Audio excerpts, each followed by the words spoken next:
एक बार की बात है। एक गडरिया जंगल के रास्ते अपने घर लौट रहा था।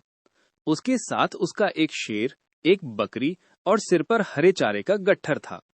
रास्ते में एक गहरी और तेज बहाव वाली नदी आ गई।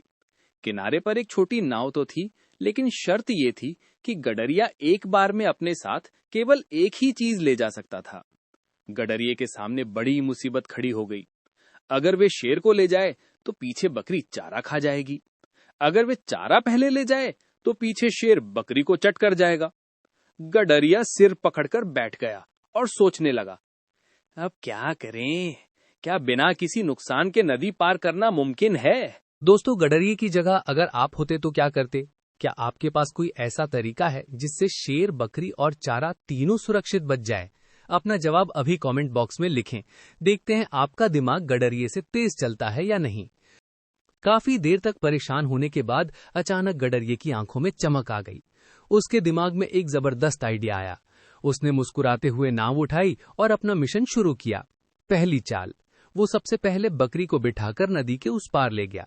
यहाँ इस किनारे पर शेर और चारा सुरक्षित बच गए, क्योंकि शेर घास नहीं खाता। उलझन भरी वापसी।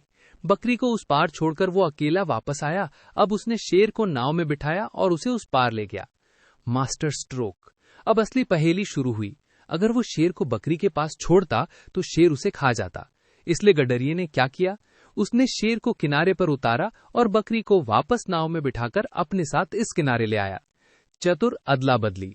इस किनारे आकर उसने बकरी को नीचे उतारा और हरे चारे का गट्ठर उठाया। वो चारे को लेकर वापस उस पार गया और उसे शेर के पास छोड़ दिया। शेर और चारा साथ में सुरक्षित थे। अंतिम पड़ाव। अब आखिर में गडरिया फिर से खाली नाव लेकर वापस आया और अकेली बैठी बकरी को प्यार से नाव में बिठाकर आखिरी बार नदी के उस पार ले गया। निष्कर्ष, गडरिये की इस चतुराई ने नामुमकिन को मुमकिन कर दिया। उसने बिना किसी का नुकसान किए अपनी मंजिल पा ली। कहानी की सीख, परेशानी कितनी भी बड़ी क्यों न हो, अगर दिमाग शांत रखकर सोचा जाए तो रास्ता जरूर निकलता है।